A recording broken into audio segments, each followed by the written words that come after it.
कबीरदास सबद।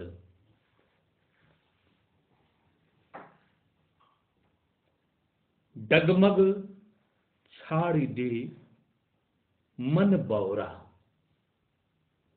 डगमग छाड़ी दे मन बौरा, अब तौ जरे मरे बनी आवी, लिन्नो हाथ सिंघोरा।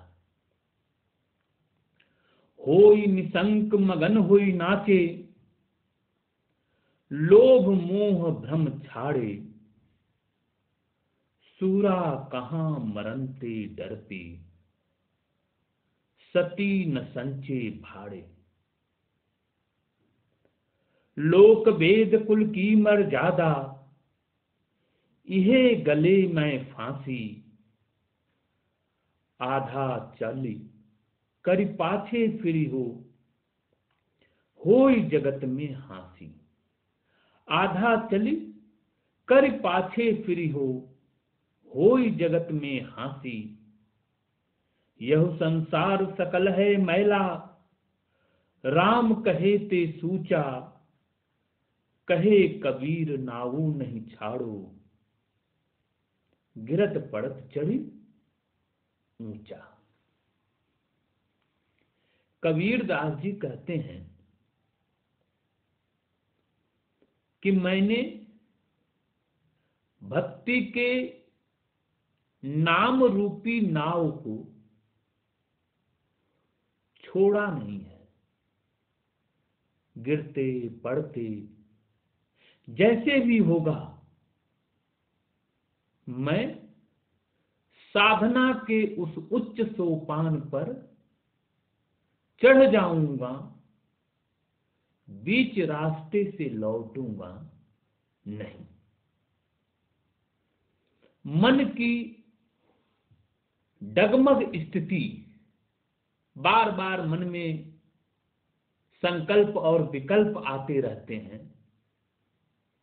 कबीर का कवि मन कह रहा है, कबीर का भक्त मन कह रहा है कि ये डगमग स्थिति भक्ति के क्षेत्र में, साधना के क्षेत्र में, ज्ञान के क्षेत्र में डगमग स्थितियां चलती नहीं है। हे साधक, हे भक्त, तुम्हारे भीतर जो ये संकल्प विकल्प चल रहा है, तुम्हारे ये जो पांव लड़खड़ा रहे हैं, डगमग डगमग हो रहे हैं, इनसे ऊपर उठो। डगमग छाड़ी दे मन बौरा, हे बावरे मन, तुम अपने भीतर के डगमग स्थितियों को छोड़ दो।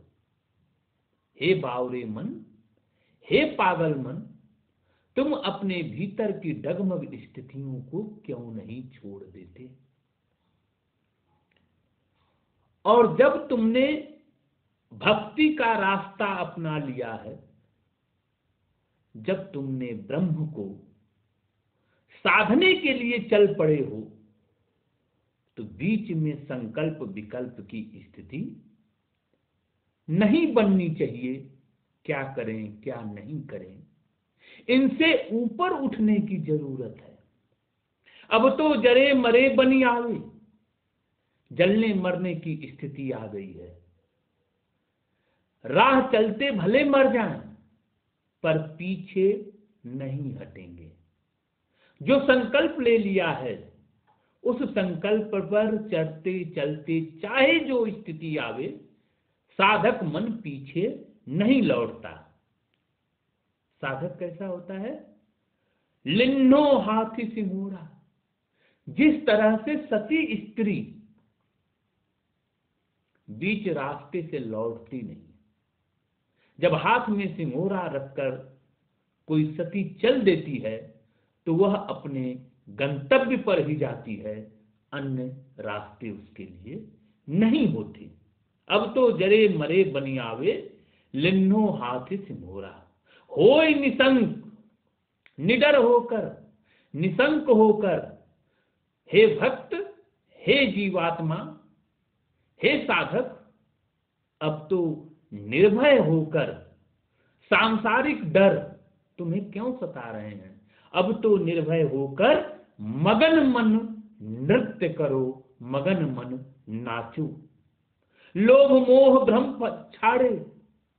तुम्हारे भीतर ये जो लोभ का, मोह का, ये भ्रम माया जो बनी हुई है, इसको जितना जल्दी हो सके छोड़ दो।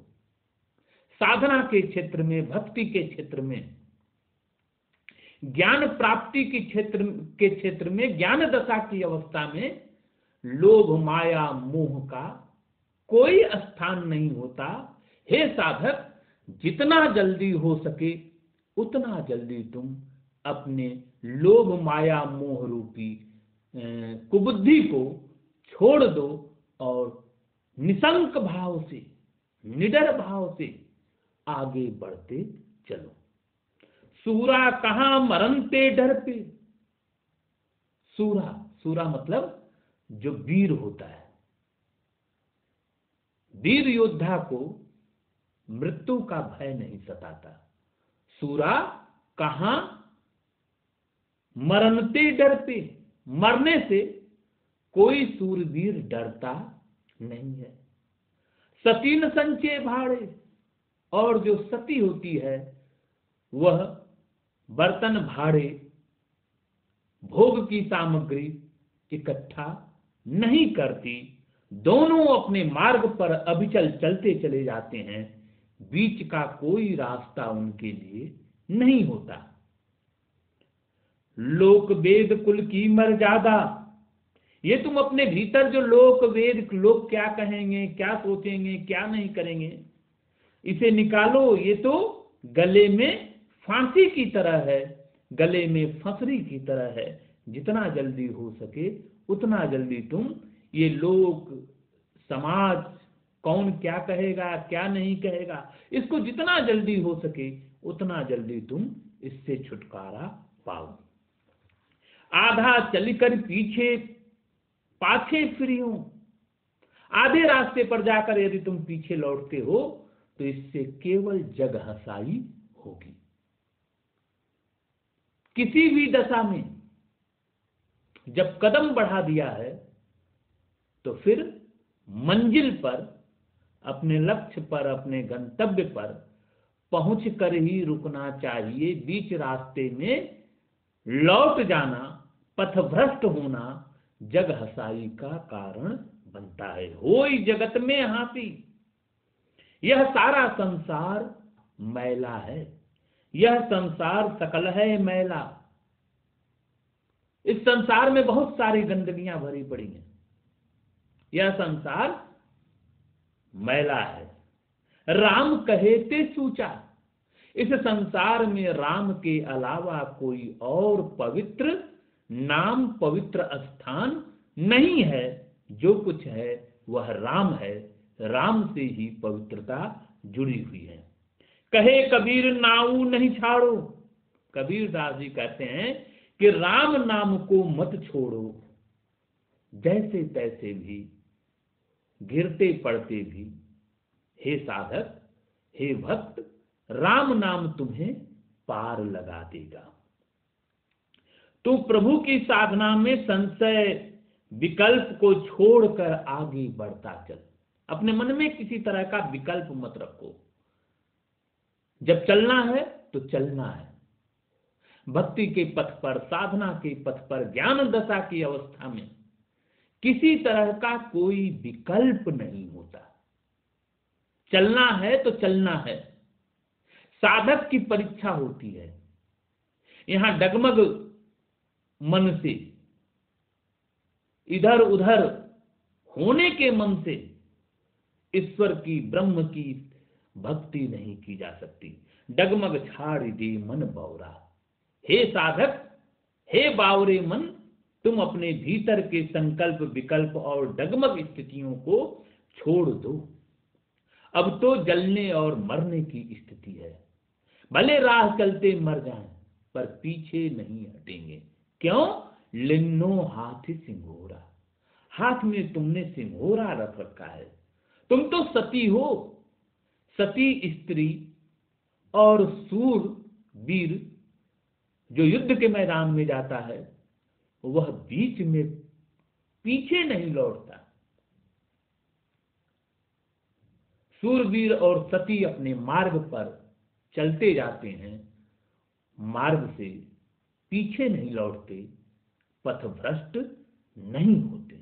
होई निशंक मगन होई नाचे, तुम्हारे भीतर निर्भयता होना चाहिए, निडरता होना चाहिए। निडर होकर, निर्भय होकर, बिना किसी डर के अपने मन की उच्चतम अवस्था में, मन की मुक्त दशा में मगन होकर, हे साधक तुम क्यों नहीं नाचते। लोभ मोह भ्रम छाड़े। यह जो सांसारिक जगत है इसमें तरह तरह के लोभ और भ्रम की स्थितियां बनती रहती हैं। इनको छोड़कर साधक आगे बढ़ता है। इनको लेकर हम साधना के उच्च पद पर नहीं जा सकते। आधा चलकर पाछे फिर हो। अगर तुम आधा रास्ते से लौटोगे तो सारे संसार में जगह हसाई होगी। इसलिए तुम्हें लौटने की जरूरत नहीं है। यह संसार सकल है मैला, राम कहे ते सूचा। कहे कबीर नाऊ नहीं छाड़ो, गिरत पड़त चढ़ी ऊंचा। राम नाम को पकड़ कर साधक ऊंचे से ऊंचे पर्वत पर, उच्चतम सोपान पर, मुक्ति की दशा में चला जाता है। बीच में पथभ्रष्ट होने की जरूरत नहीं है। सूरा कहां मरनते डरते। जो सूरवीर है वह मरने से नहीं डरता। और जो सती है वह विषय भोग वासना भ्रम भाड़े नहीं संचय करती। वह तो अपने मार्ग पर अविचल होकर चल पड़ती है।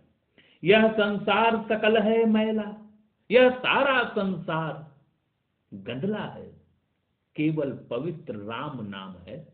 उस राम नाम की नाव को पकड़कर, राम नाम के भक्ति पद को पकड़कर, हे साधक तुम परम गति को, ईश्वर को, ब्रह्म को पा सकते हो।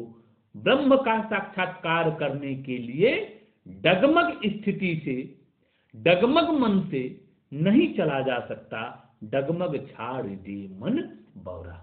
किंतु परंतु और विकल्प के मन स्थिति में ईश्वर का, ब्रह्म का साक्षात्कार नहीं किया जा सकता।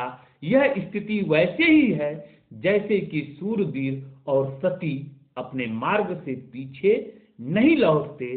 ठीक उसी तरह से जो साधक है, जो भक्त है, वह अपनी साधना में निर्भय होकर, अविचल होकर, अडिग होकर लगातार चलता जाता है। और एक क्षण ऐसा आता है जब साधना के उच्चतम सोपान पर, शिखर पर पहुंच जाता है, मुक्ति को प्राप्त करता है। तो यह मुक्ति बीच के किंतु परंतु और विकल्प से नहीं जन्म लेती। इसे पाने के लिए अडिग होकर, निर्भय होकर चलना पड़ता है। यह संसार अपवित्र है, केवल राम का भक्त पवित्र है। कबीर कहते हैं कि मैं एक बार निश्चय कर लेने पर किसी प्रकार राम नाम का त्याग नहीं करूंगा और गिरते पड़ते अर्थात सभी प्रकार की बाधाओं का सामना करते हुए अपने गंतव्य स्थान को पहुंच जाऊंगा। कुल मिलाकर यहां ये कहा जा रहा है कि भक्ति के क्षेत्र में, साधना के क्षेत्र में, ज्ञान दशा के क्षेत्र में जब आप कदम बढ़ाते हैं तो बीच का रास्ता नहीं होता कि आधा रास्ता चलकर फिर चलेंगे। निर्णय को बदलने की जरूरत नहीं होती।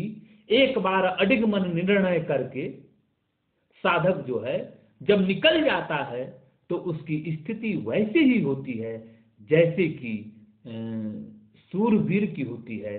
जैसे कि सती जब हाथ में सिंगोरा लेकर चल देती है तो बीच में उसको कोई बाधा नहीं होती, वह बीच में रास्ता नहीं बदलती।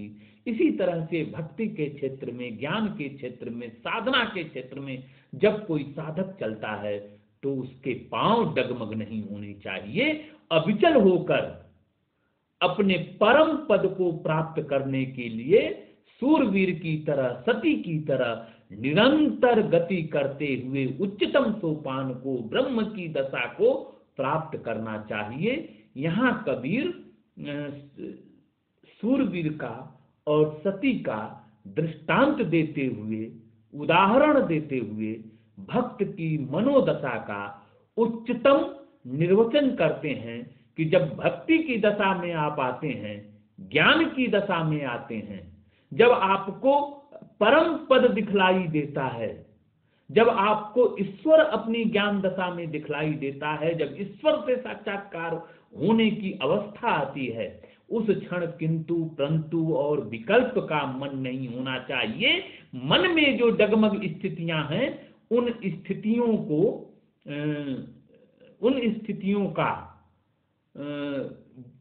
को हटाकर, उन स्थितियों को निकालकर साधक को अविचल भाव से, निसंक भाव से, निर्भय होकर नृत्य करते हुए अपने परम पद को प्राप्त करना चाहिए। अगला पद देखिए, तेरा जनु एक आध है कोई, तेरा जनु एक आध है कोई, काम क्रोध लोभ मोह विवर्जित होई पद चिन्हे सोई, स्तुति निंदा दोई विवर्जित तजहि मानु अभिमाना, लोहा कंचन समकरि जानहि ते मूरति भगवाना। ऐसा हो जो लोहा और कंचन को बराबर करके समझता हो। कंचन मतलब सोना, स्वर्ण। लोहा कंचन समकर जानहि ते मूरति भगवाना, रजगुण तमगुण सतगुण कहिए यह सब तेरी माया। चौथे पद को जो जन चिन्हे तिनहि परम पद पावा, चिते जो माधव चिंता मनि हरिपद रमे उदासा, चिंता अरु अभिमान रहित है कहे कबीर सो दासा। कबीर क्या कहते हैं भक्त की अवस्था को, भक्ति दशा को? जब ईश्वर में, नाम में, राम में, ब्रह्म में भक्त लीन हो जाता है तो उसके भीतर किसी तरह की मोह माया और सांसारिक कष्ट नहीं होते, वह चला जाता है। अपने पद पर चलने के लिए उसे किसी और साधन की जरूरत नहीं होती। हे साधक, हे संत, हे भक्त, कबीरदास जी कहते हैं तेरा जन्म एक आध है कोई, तुम्हारा कोई है नहीं, एक आध है जो तुम्हारे साथ चल सकता है।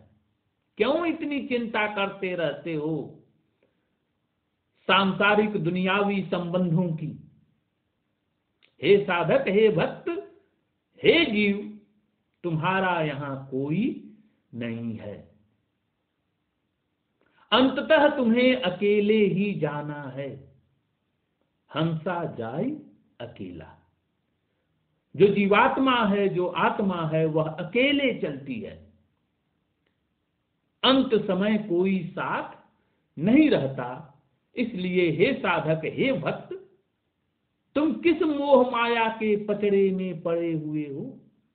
जितना जल्दी हो उतना जल्दी मोह माया, सांसारिक दुनिया, भ्रम के सारे भाड़े को तोड़कर, फोड़कर शुद्ध चैतन्य रूप में अपनी आत्मा को लेकर आओ। तेरा जन्म एक आध है कोई, काम क्रोध लोभ मोह, ये क्या है? ये सांसारिक बाधाएं हैं। काम, लोभ, क्रोध, मोह, माया। आदमी पूरा जीवन इसी में घिरा रहता है, सोचता रहता है अब निकलूंगा, अब निकलूंगा, पर निकलने की स्थिति कभी आती नहीं और एक दिन इन्हीं में घिरा घिरा चला जाता है। तो कबीर समान धर्मा भक्तों को समझाते हुए कहते हैं कि कोई तुम्हारे साथ चलने वाला नहीं है। शुद्ध निर्विकल्प आत्म तत्व एक आध है कोई, सब लिपटे हुए हैं माया मोह के संसार में, क्रोध में, मोह में, लोभ में, न जाने कितनी सांसारिक बाधाओं से लोग घिरे हुए हैं। काम क्रोध लोभ मोह विवर्जित, जब तक तुम काम क्रोध लोभ मोह को विवर्जित छोड़ोगे नहीं, तब तक हरिपद नहीं पहचान सकते। हरिपद को, ईश्वर को, ब्रह्म को, राम तत्व को, नाम तत्व को समझने के लिए काम क्रोध लोभ मोह को छोड़ना होगा। स्तुति निंदा, सारा जीवन इसी में लगा रहता है कि किसकी प्रशंसा करें और किसकी निंदा करें, और ज्यादातर आत्म प्रशंसा में लोग डूबे रहते हैं और पर निंदा में मगन रहते हैं। तो ये जो स्तुति निंदा है, अपनी आत्म प्रशंसा और अपने से इतर मन की, इतर आत्मा की निंदा, यह जो स्वभाव है, इससे ऊपर उठना होगा। जो भक्त है, जो साधक है, जो ईश्वर के करीब जाना चाहता है, उसको इन स्थितियों से बाहर निकलना होगा। तजहि मानु अभिमाना, और अपने मान और अपने मैं, अपने अभिमान को छोड़ना होगा। जब तक अपने भीतर के मैं को, अभिमान को, अहंकार को विवर्जित नहीं करेगा, छोड़ेगा नहीं, तब तक उसे इसी सांसारिक चक्र में पिसता रहना होगा। तुम्हें इससे हे साधक, हे भक्त, निकलना होगा। और कैसा होना चाहिए मन? सम होना चाहिए, हमेशा बराबर सोचना चाहिए। लोहा कंचन समकर जाने, ऐसा साधक कैसा होता है? जो लोहा को और स्वर्ण को बराबर तौल कर रखता है। उसके लिए लोहे और स्वर्ण की अलग अलग स्थिति नहीं होती कि स्वर्ण को देखकर लुब्ध होता भागता चले, या लोहा है तो इससे मेरा क्या। ये सांसारिक पदार्थ हैं और इनको पदार्थ की तरह ही देखना चाहिए। पदार्थ से ज्यादा इनकी कोई कीमत नहीं होनी चाहिए। ते सूरति भगवाना, यदि ऐसा मनुष्य में हो जाए, ऐसी जीवात्मा हो जाए जो लोहा और स्वर्ण को बराबर समझने लगे, तो मान लेना, समझ लेना कि ते मूरति भगवाना, तुम्हारे भीतर ही ईश्वर बैठा हुआ है, तुम ही ईश्वर हो। रजगुण, तमगुण, सतगुण, ये सब ब्रह्म की माया है। रजोगुण, सतोगुण, तमोगुण, यह सब तेरी माया। इनसे जब ऊपर उठते हैं तब जाकर परम पद को समझ पाते हैं। चौथे पद को जो जन चिन्हे, जो आदमी, जो मनुष्य, जो जीव चौथे पद को समझ लेता है, इनसे ऊपर निकल जाता है, सांसारिक स्थितियों से जो ऊपर निकलता है, वही परम पद को समझ पाता है, परम पद को प्राप्त करता है। चिते तो माधव चिंतामणि, चेतना के जागरण के बाद माधव पद की स्थिति प्राप्त होती है। जब तक हमारी चेतना जागती नहीं, तब तक हमें ब्रह्म का, ईश्वर का साक्षात्कार नहीं होता, और तब तक हमारे भीतर माधवपन का जन्म नहीं होता। माधव को समझने के लिए चेतना को जगाने की जरूरत है। हरिपद रमे उदासा, कबीर दास जी कहते हैं कि ऐसा साधक ईश्वर के चरणों में रमता रहता है। हरिपद, वह स्वयं हरि के समान हो जाता है, हरि के पद को प्राप्त कर लेता है। चिंता अरु अभिमान रहित है। ऐसा साधक दुनियावी चिंताओं से घिरा नहीं रहता, और न ही उसके भीतर किसी तरह का अभिमान होता। ऐसा साधक तो परम पद को प्राप्त करता है। कहे कबीर सो दासा, कबीरदास जी कहते हैं कि मैं ऐसे भक्त का, ऐसे साधक का दास हूं जो स्वर्ण और लोहे को एक तराजू पर तौल कर रखता है, काम क्रोध लोभ मोह को छोड़कर हरि पद को प्राप्त करता है। ऐसा कोई कोई बिरला साधक होता है। ऐसे बिरले साधक को समझने की, जानने की जरूरत है। और कबीरदास जी अंत में कहते हैं कि ऐसा बिरला साधक दुनियावी चिंताओं से घिरा नहीं होता और अभिमान रहित होकर परम पद को, हरि पद को प्राप्त करता है। और ऐसा साधक हरि पद में रमा होता है। तभी जाकर ईश्वर की, ब्रह्म की प्राप्ति की जा सकती है। और ब्रह्म को पाने के लिए अपने भीतर के अभिमान को, अपने भीतर जो माया मोह और सांसारिक तृष्णा का जो भाड़ा है, जो बर्तन है, जो घड़ा है, उस घड़े को फोड़कर शुद्ध निर्विकल्प चेतन तत्व के रूप में परम पद की प्राप्ति की जा सकती है। और ऐसे साधक का, ऐसे चेतनाशील साधक का कहें कबीर सो दासा। कबीरदास जी कहते हैं कि मैं ऐसे साधक को प्रणाम करता हूं, ऐसे साधक का मैं स्वयं दास हूं, जिसके भीतर किसी तरह का काम क्रोध लोभ मोह न हो। वही ईश्वर के पद को, हरि के पद को, भगवान के पद को समझ सकता है। इसके अलावा सांसारिक चिंताओं में घिरा हुआ व्यक्ति साधना के पथ में बाधा ही बनता है। कबीरदास और उनके समान धर्मा भक्त साधक, निर्गुण साधक लगातार एक बात कहते रहे कि भक्ति के क्षेत्र में, ज्ञान भक्ति के क्षेत्र में, निर्गुण भक्ति के क्षेत्र में परम पद की प्राप्ति के लिए अपने अभिमान का, अपने मैं का विलयन करना होगा, अपने अहम का विलीनीकरण करना होगा। और उसके बाद सांसारिक जो दुनियावी चिंता है, जो माया मोह है, इस भाड़े को तोड़कर शुद्ध निर्विकल्प आत्मा के रूप में अपना विकास करके भक्त जो है सही पद, उच्चतम पद की अवस्था को प्राप्त कर सकता है।